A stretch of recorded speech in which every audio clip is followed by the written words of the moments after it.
அனைவருக்கும் வணக்கம். இன்னைக்கு நம்ம இந்த வீடியோவில் குதிகால் வலி அல்லது குதிகால் வாதம்னு சொல்லக்கூடிய இந்த பிரச்சனையில் நமக்கு என்னென்ன மாதிரியான அறிகுறிகள் இருக்கும் அப்படின்றது நம்மளுக்கு தெரிஞ்சுக்கிறணும். அதை பற்றி நம்ம இந்த வீடியோவில் பார்க்க போகிறோம். எல்லாருக்கும் தெரிஞ்சு குதிகால் வலி அப்படின்னோடனே நம்மளுக்கு குதிகாலில் ஒரு வலி இருக்குது அப்படின்றது மட்டும் நம்மளுக்கு தெரியும். ஆனால் குதிகாலில் நம்மளுக்கு வலி வந்துச்சுன்னா எல்லா வலியும் நம்ம இந்த கல்கினியல் ஸ்பர் அப்படின்னு சொல்லக்கூடிய இந்த பிரச்சனை அப்படின்றத நம்ம சொல்ல முடியாது.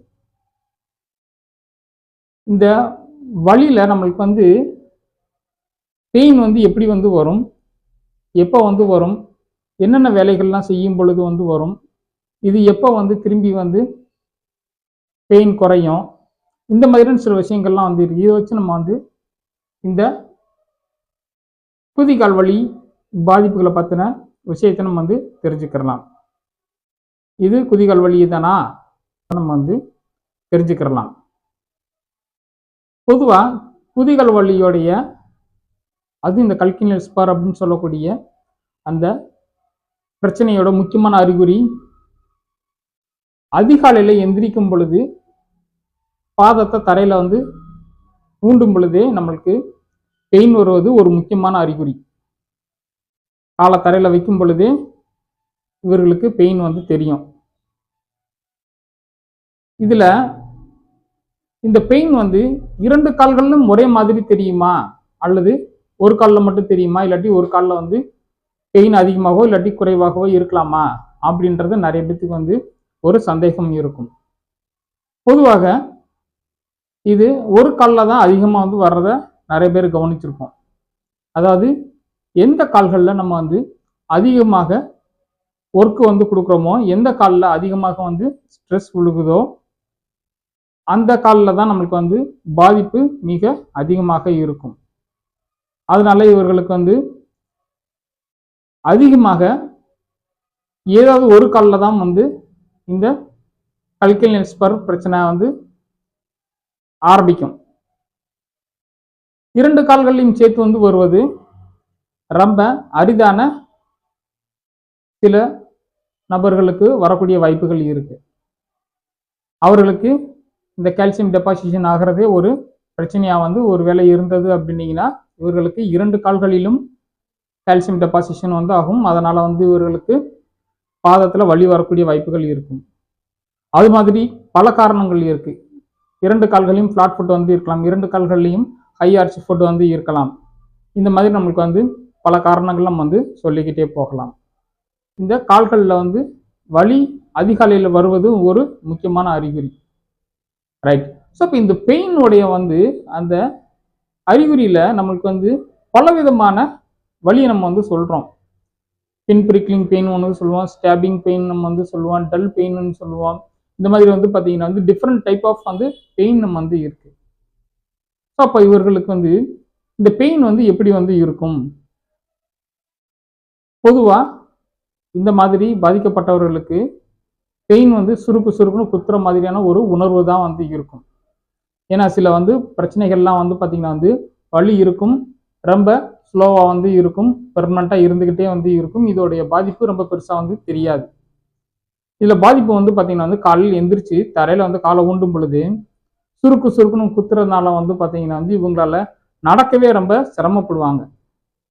சிறிது நேரத்துக்கு இவர்களால் காலை தரையில் வச்சு நடக்கும் பொழுது இவங்களோட வாக்கிங் ஸ்டைல் பார்த்தீங்கன்னா ரொம்ப டிஃப்ரெண்ட்டாகவே இருக்கும்.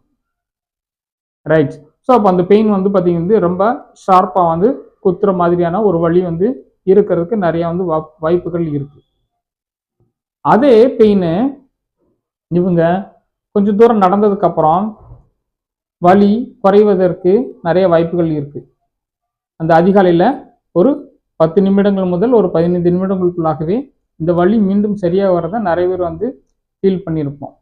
ஸோ இந்த மாதிரி உங்களுக்கு பார்த்தீங்கன்னா வலி சுருக்கு சுருக்குன்னு குத்துற மாதிரி ஆரம்பித்து கொஞ்சம் நேரத்திலேயே குறைஞ்சிரும். நீண்ட நேரம் இவங்க தொடர்ந்து நிற்கும் பொழுது, ஃபார் எக்ஸாம்பிள் நம்மளுக்கு சமையல் கட்டில் நின்று வேலை பார்க்குறவங்க ஒரு சிலர் பார்த்தீங்கன்னா மணிக்கணக்காக நின்று வேலை பார்த்துட்டு இருப்பாங்க. 3 வேளை உணவுகளுக்கும் ஒரே நேரத்தில் சமையல் பண்ணும் பொழுது இவங்க 2 மணி நேரம் வரைக்கும் நிற்கக்கூடிய ஒரு வாய்ப்புகள் வந்து இருக்கும். அந்த மாதிரியான நேரங்கள்ல இவர்களுக்கு பெயின் வருவதற்கான வாய்ப்புகள் மிக மிக அதிகம். ரைட். அப்ப நம்மளுக்கு வந்து நடக்கும் பொழுது வந்து வராதா அப்படின்னீங்கன்னா கண்டிப்பா வந்து வரும். நீண்ட நேரம் எப்படி நிற்கும் பொழுது வந்து வலி வந்து வருதோ அதே மாதிரி நீண்ட தொலைவு நடக்கும் பொழுது, இதுல குறிப்பா சொல்லணும் அப்படின்னீங்கன்னா வந்து தினமும் நடப்பவர்களுக்கு வந்து இது ஒரு பெரிய பிரச்சனையா வந்து இருக்காது. திடீர்னு நடக்கிறாங்கல்ல, 10 நாளைக்கு ஒரு தடவையோ இல்லாட்டி மாதத்துல வந்து ஒரு தடவையோ இல்லாட்டி 6 மாதத்துக்கு ஒரு தடவை எப்பயாவது திடீர்னு வந்து நடக்கக்கூடிய ஒரு வாய்ப்புகள் இருந்தது அப்படின்னீங்கன்னா அது நீண்ட தொலைவு வந்து நடக்கும் பொழுது இவர்களுக்கு பாதத்துல பெயின் வர ஆரம்பிக்கும். ரைட். ஸோ அப்போ வந்து இவங்களுக்கு ரொம்ப நேரம் நின்னாலும் வந்து பெயின் வரும், ரொம்ப தூரம் நடந்தாலும் பெயின் வந்து வரும். ரைட். இப்போ இதில் வந்து நம்மளுக்கு வந்து இந்த பாதிக்கப்பட்டவர்களுக்கு 2 வகையாக நம்ம வந்து பிரிச்சுக்கிறோம். செப்பலை போட்டிருக்கிறவங்க, செப்பல் போடாதவங்க.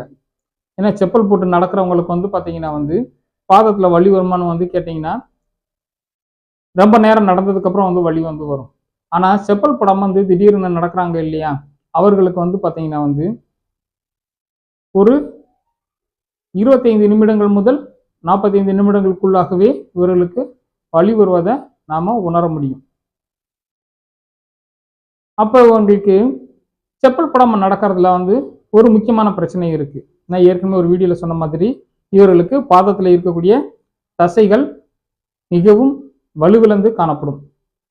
இதனால இவங்களுக்கு வந்து பார்த்தீங்கன்னா வந்து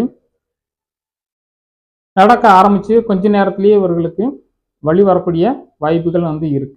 ரைட். ஸோ இதெல்லாம் நம்ம வந்து பார்த்தீங்கன்னா வந்து சாதாரணமாக வந்து இருக்கக்கூடிய அந்த குதிகால் வந்து வலியில வந்து வரக்கூடிய வலி கொஞ்சம் அதிகமாக வருவதற்கு வாய்ப்புகள் வந்து இருக்கு. இந்த மாதிரி வேலைகள் செய்யும்போது இதெல்லாம் நம்ம வந்து அக்ரவேட்டிங் ஃபேக்டர் அப்படின்னு நம்ம வந்து சொல்லுவோம். அதே மாதிரி வந்து பார்த்தீங்கன்னா வந்து ரொம்ப நேரம் வந்து உட்காந்து இருந்துட்டு இல்லாட்டி ரொம்ப நேரம் வந்து ஏதோ ஒரு பொசிஷன் நின்றுட்டு அதுக்கப்புறம் நடக்க ஆரம்பிக்கும் பொழுதும் இவர்களுக்கு வந்து ஒரு பெயின் வந்து இருக்கும். அதே குதிகாலில் வந்து பார்த்தீங்கன்னா வந்து வலி வந்து இருக்கும். ரைட். ஸோ இப்போ இந்த பெயின் வந்து எக்ஸாக்டா வந்து எந்த இடத்துல வந்து இருக்கும் அப்படின்னு சொல்லி நம்ம வந்து பல பேருக்கு வந்து ஒரு சந்தேகம் வந்து இருக்கும். ஏன்னா பாதத்தில் வந்து பார்த்தீங்கன்னா வந்து பலவித பிரச்சனைகள் வந்து இருக்கு. டிஃபார்மிட்டின்னு சொல்லுவோம் நம்ம. ஃப்ளாட் ஃபுட் வந்து இருக்கிறதுனால வந்து வரும், ஹை ஆர்ச் ஃபுட் வந்து இருக்கணும், ஹேமர் டோ, கிளாட்டோ, இந்த மாதிரி வந்து பார்த்தீங்கன்னா வந்து டிஃப்ரெண்ட் டைப் ஆஃப் டிஃபார்மிட்டி வந்து இருக்கு. ஹேலக்ஸ் வால்கஸ், ஹேலக்ஸ் வாரஸ், இந்த மாதிரி நம்ம வந்து பார்த்தீங்கன்னா டிஃபார்மிட்டி நிறைய நம்ம வந்து சொல்லுவோம். அதனால நம்ம பாடியில் வந்து நார்மலாக இருக்கக்கூடிய அந்த பயோமெக்கானிக்ஸ்ன்னு சொல்லக்கூடிய நம்மளுடைய பாடியில் வந்து வெயிட் பேரிங் அந்த ஸ்ப்ரெட் ஆகிறது வந்து பார்த்தீங்கன்னா வந்து ஒரு மாற்றம் வந்து இருக்கும். நம்மளுடைய பாதத்தில் வந்து விழுகக்கூடிய அந்த அழுத்தம் நம்ம பாடி வெயிட் உராமல் பார்த்தீங்கன்னா வந்து சில ஒரு முக்கியமான பாயிண்ட்ல நம்மளுக்கு வந்து விழுகும்.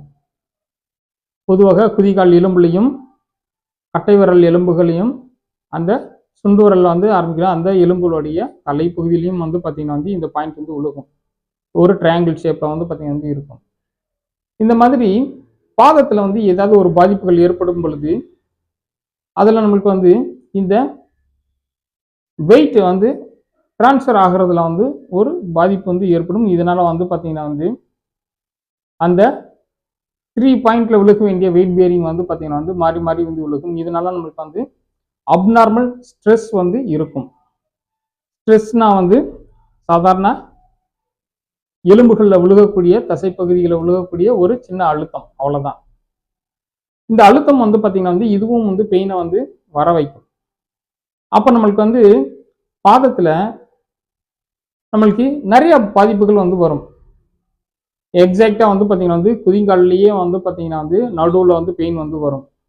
சிலருக்கு பின்பக்கம் வந்து பெயின் வந்து வரும், சிலருக்கு முன்பக்கம் வந்து பெயின் வந்து இருக்கும், சிலருக்கு வந்து பார்த்தீங்கன்னா கட்டை விரல் அந்த பகுதியில் வந்து பெயின் வந்து இருக்கும், சிலருக்கு வந்து பார்த்தீங்கன்னா வந்து ஸ்ட்ரெஸ் ஃப்ராக்சர்னு சொல்லி சொல்லுவாங்க, இதை மார்ச் ஃபுட் ஃப்ராக்சர்னு சொல்லுவாங்க. ஒரு சிலருக்கு வந்து பார்த்தீங்கன்னா வந்து அதிகமான வெயிட் வந்து இருக்கிறவங்க இவர்களுக்கெல்லாம் வந்து பார்த்தீங்கன்னா வந்து எலும்பு வீக்காக இருக்கும் பொழுது ஸ்ட்ரெஸ் ஃப்ராக்சர் ஈஸியாக வந்து வந்துடும். இதனாலையும் வந்து பார்த்தீங்கன்னா வந்து வலி வந்து வரும். இந்த மாதிரி வந்து பார்த்தீங்கன்னா டிஃப்ரெண்ட் டைப் ஆஃப் ப்ராப்ளம்ஸ் இங்கே நம்மளுக்கு வந்து ஃபுட்டில் வந்து இருக்கும். அப்போ இவங்களுக்கு வந்து பெயின் வந்து எந்த இடத்துல வந்து இருந்தா இது கல்கினியல் ஸ்பர் அப்படின்றத நம்மள வந்து தெரியணும் இல்லையா? பொதுவாக பாதத்துல உள் பக்கம் வந்து பாத்தீங்கன்னா வந்து கீழ் பக்கமாக அந்த லிகமெண்ட் வந்து போய் அட்டாச் ஆகிற இடத்துல தான் வந்து பாத்தீங்கன்னா வந்து இந்த பெயின் வந்து இருக்கும். இது குதிங்கால்ல உள் பக்கமாக கீழே இந்த பெயின் வந்து தெரியும். இந்த இடத்துல தான் நம்மளுக்கு வந்து பாத்தீங்கன்னா இந்த கல்கினியல் ஸ்பர் வந்து பாத்தீங்கன்னா அதிகமாக உருவாகக்கூடிய வாய்ப்புகள் இருக்கும். ரைட். அதுக்கப்புறம் வந்து பாத்தீங்கன்னா வந்து இங்க இந்த வலி நிறைய வந்து வேலைகள் வந்து செய்யும் பொழுதுதான் வந்து பாத்தீங்கன்னா வந்து அதிகமாகும். நம்ம வந்து 2 வகையாக இதை நம்ம வந்து பிரிச்சுக்கலாம்.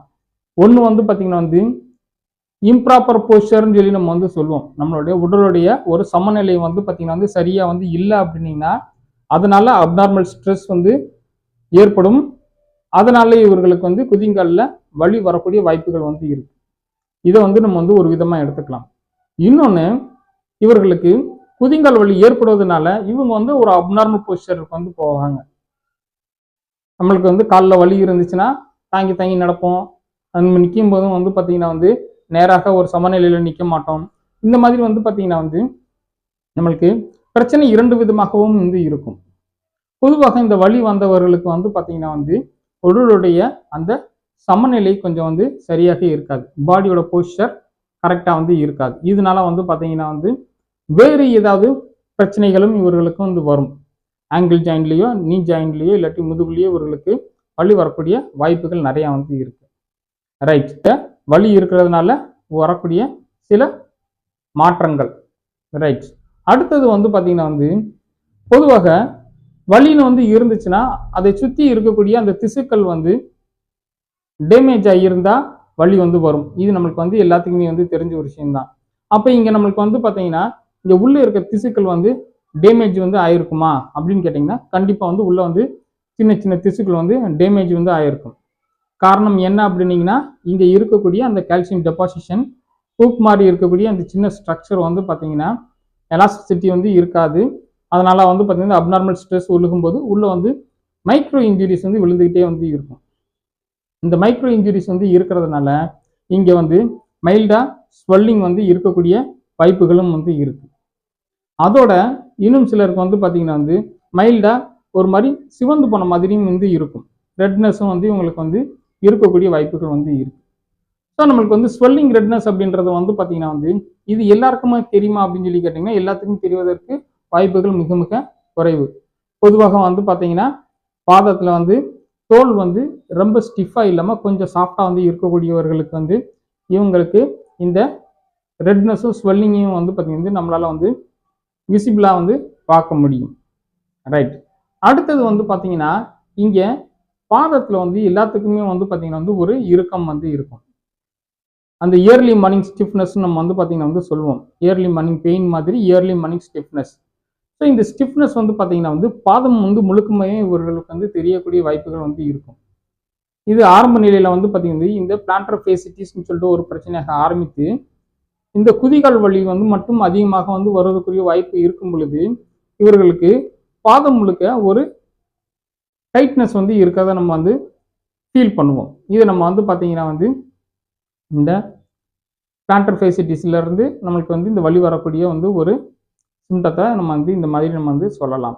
ஸோ நம்மளுக்கு வந்து பார்த்தீங்கன்னா இந்த சோல் வந்து எப்பயுமே ஒரு ஸ்டிஃபாக வந்து இருக்கக்கூடிய வாய்ப்புகள் இருக்கும். அடுத்தது வந்து பார்த்தீங்கன்னா வந்து நம்மளுடைய உடல் சமநிலையில இருந்து எப்படி நம்மளுக்கு வந்து ஒரு சிறு மாற்றம் வந்து ஏற்படுத்துதோ அதே போன்று நம்மளுடைய நடையிலையும் வந்து ஒரு மாற்றத்தை இது வந்து ஏற்படுத்தும். பொதுவாக அதிகாலையில் ஏற்படக்கூடிய வலி சில நேரங்களில் நம்மளுக்கு வந்து ஒரு சில நிமிட நேரங்களுக்கு அப்புறம் வலி வந்து குறையும். ஆனால் தொடர்ந்து ஒரு சிலருக்கு வந்து பார்த்தீங்கன்னா வந்து இந்த பெயின் வந்து நாள் முழுக்க ஒவ்வொரு வேலைகள் செய்யும் பொழுதும் நிற்கும் பொழுதும் ரொம்ப நேரம் நடக்கும் பொழுதும் ரொம்ப நேரம் உட்காந்துட்டு எந்திரிக்கும் பொழுதும் இப்போ இவர்களுக்கு வந்து பெயின் வந்து இருக்கும். ஸோ இந்த ஒரு பிரச்சனை தான் வந்து பார்த்தீங்கன்னா இவர்களுடைய நடையிலையும் வந்து பார்த்தீங்கன்னா வந்து பெயின் வந்து தெரியும். ஸோ இவங்க வந்து பார்த்தீங்கன்னா வந்து காலில் குதிங்கல்ல வலி அதிகமாக இருந்துச்சுன்னா உள்பக்கம் வந்து வலி அதிகமாக இருக்கிறதுனால காலை வந்து பார்த்தீங்கன்னா வந்து அவுட்டர் பார்டரில் வந்து ஒரு மாதிரி தாங்கி தாங்கி நடப்பாங்க. இது நம்ம வந்து பார்த்த உடனே நம்மளுக்கு வந்து வித்தியாசமாகவே இது வந்து தெரியும். ஸோ இவங்களுக்கு வந்து வாக்கிங் பேட்டர்னே வந்து நிறைய வந்து மாறக்கூடிய வாய்ப்புகள் வந்து இருக்கு. ரைட். ஸோ இப்போ வந்து இவ்வளவு வந்து அறிகுறிகளும் இந்த கல்கைலியர் ஸ்பர் வந்து வந்ததுக்கு அப்புறம் வரக்கூடிய பிரச்சனைகள். நம்ம வந்து கல்கைலியர் ஸ்பருக்கு நம்மளுக்கு வந்து பார்த்தீங்கன்னா வந்து பெயின் வந்து எந்த இடத்துல வந்து இருக்கு, அதிகாலையில் எப்படி வந்து இருக்கு, இது எப்போ எந்தெந்த வேலைகள்லாம் செய்யும் பொழுது அதிகமாகுது அப்படின்றத நம்மளுக்கு வந்து தெரிஞ்சுக்கிறணும். சாதாரணமாக இவங்க ரெஸ்ட் விட்டோம்னாலே வந்து இந்த பெயின் வந்து குறையும்.